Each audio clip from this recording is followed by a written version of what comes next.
আজকের দিনের জন্য পিতা ঈশ্বরের ধন্যবাদ দিই। পবিত্র বাইবেল আদি পুস্তক 3 অধ্যায় 15 পদে ঈশ্বর বলেন, আর আমি তোমাতে ও নারীতে এবং তোমার বংশে ও নারীর বংশে পরস্পর শত্রুতা জন্মাইব। সে তোমার মস্তক চূর্ণ করিবে এবং তুমি তাহার পদমূল চূর্ণ করিবে। পবিত্র আত্মার সহভাগিতা প্রার্থনা করি বিষয়টি বোঝার জন্য। আমরা এই বাক্যটি দেখেছি আদি পুস্তকে এদেন উদ্যানে, সেই পরিস্থিতিতে যখন সর্পের প্ররোচনায় আদম হওয়া পাপে পতিত হয়। পিতা ঈশ্বর মানুষ সৃষ্টির সময় তাদের নিজেদের নির্বাচন ক্ষমতা দিয়েছিল মানুষকে। যতক্ষণ সেই সাপ দ্বারা প্রলোভিত আদম হওয়া না হয়েছে ততক্ষণ তারা সেই নির্বাচনের ক্ষমতা কোথাও অ্যাপ্লাই করতে পারেনি, কোথাও ব্যবহার করতে পারেনি। এই প্রথমবার তারা নির্বাচন করলো ঈশ্বর এবং শয়তানের মধ্যে শয়তানকে।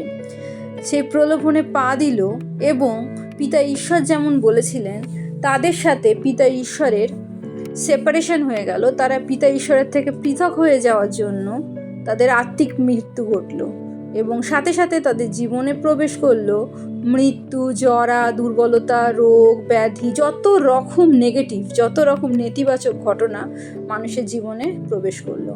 আমরা দেখেছি আদি পুস্তকের 1 এবং 2 অধ্যায় পিতা ঈশ্বর যা কিছু সৃষ্টি করেছেন সবই সুন্দর, ভালো ছিল।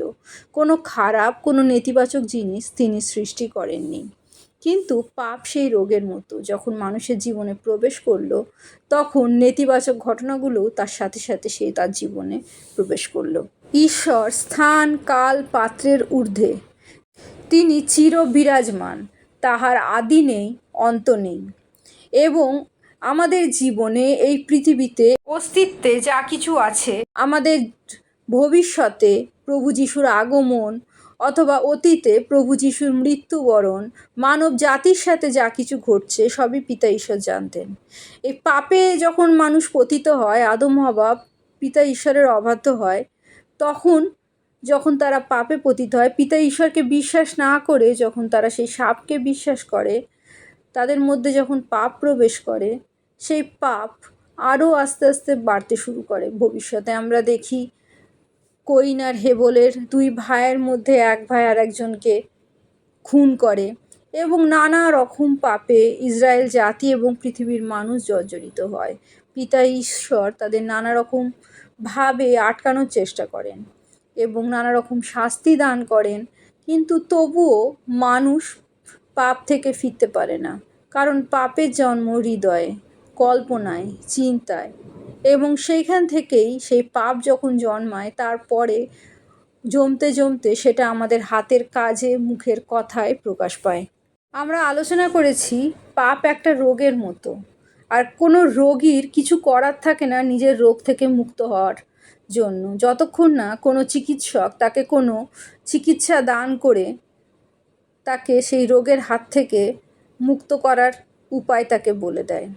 সেই রকম পাপ রোগ থেকে মুক্ত হওয়ার উপায় পিতা ঈশ্বর সেই দিনই ঠিক করেছিলেন যেদিন মানুষ পাপ করেছিল। তাই তো তিনি বলেছিলেন নারীর বংশে এবং সাপের বংশের মধ্যে পরস্পর শত্রুতা জন্মাবে। সাপকে এখানে শয়তান বলেই ধরা হয়েছে, কারণ শয়তান সাপের বেশেই এসেছিল। আমরা দেখে আসছি আদিকাল থেকে মানুষ সাপের মাথায় আঘাত করে সাপকে মেরে ফেলে এবং সাপ মানুষের পায়ে কামড় দেয়। ঠিক তেমনই এই কথাটা সেইভাবেই হয়তো মনে হবে আমাদের প্রচলিত হয়ে এসছে, কিন্তু এর মধ্যে একটি নিগূঢ় তত্ত্ব আছে। আমরা জানি মানুষের বংশ পরিচয় পিতার কাছ থেকে লাভ করে। তাহলে নারীর বংশে কে জন্মেছে? একমাত্র প্রভু যিশু। পবিত্র আত্মার ছায়াতে মরিয়ম গর্ভস্থ হয়েছিলেন এবং প্রভু যিশু মরিয়মের মাধ্যমে এই পৃথিবীতে এসেছিলেন। আর মরিয়মের বংশ ছিল সেই দাউদের বংশ, আর সেই বংশেই, নারীর বংশেই প্রভু যিশুর জন্ম হয়। তিনি সেই সাপ, সেই পাপাত্মার, সেই প্ররোচনাকে, মৃত্যুকে, পাপকে ক্রুশে ধ্বংস করেন। আর তার জন্য তাকে সহ্য করতে হয় সেই সাপের কামড়। তাই জন্য সাপের কামড়ে যেমন মানুষের মৃত্যু হয়, প্রভু যিশুও মৃত্যুতে প্রবেশ করেছিলেন, মৃত্যুবরণ করেছিলেন, কিন্তু মৃত্যু তাকে ধরে রাখতে পারেনি। কারণ মৃত্যু তার জীবনেই আসে যার জীবনে, যার রক্তে পাপ আছে। কিন্তু প্রভু যিশুর রক্তে, তার জীবনে, তার কাজে কোনো পাপ ছিল না। তিনি পাপ জানতেন না, পাপ করেননি। তাই জন্যই তিনি ছিলেন নিষ্কলঙ্ক মেষশাবক। তাই তো মৃত্যুকে তিনি পরাজিত করে পুনরুত্থিত হয়েছিলেন। তাই ঈশ্বরের পরিকল্পনা পূর্ণ হয়েছিল। তার প্রিয় সৃষ্টি মানুষকে তিনি পিতার ঈশ্বরের কাছে ফিরিয়ে দিয়েছিলেন। তার কাছে ফেরার পথ তৈরি করেছিলেন প্রভু যিশু। প্রভু যিশুকে বিশ্বাস করলে পরিত্রাতা রূপে, আমাদের পাপের মুক্তিদাতা রূপে আমরা পিতা ঈশ্বরের সন্তান হয়ে উঠতে পারি। তিনি শুধু আমাদের পাপ থেকে মুক্ত করেননি, তিনি আমাদের রোগ, ব্যাধি, দুর্বলতা, দারিদ্রতা, পিতা ঈশ্বরের কাছ থেকে ত্যায্য হওয়া, পিতা ঈশ্বরের যে রাগ, সব কিছু থেকে তিনি আমাদের মুক্ত করেছেন। আর সকল কিছু তিনি নিজের শরীরে, নিজের দেহে গ্রহণ করেছেন। তিনি আমাদের সকল পাপের শাস্তি গ্রহণ করেছেন। প্রভু যিশুকে বিশ্বাস করার আগে আমরা যে পাপ করেছি সেটাও কিন্তু ভবিষ্যতের পাপ, কারণ তিনি 2000 বছর আগে ক্রুশে আরোহণ করেছেন। এবং আমরা তাকে জানার পরও যতক্ষণ এই মানব দেহে, এই আদমের দেহে আছি, আমরা হয়তো পবিত্র আত্মার সহভাগিতায় পাপের পদক্ষেপ নেওয়া থেকে বিরত হচ্ছি।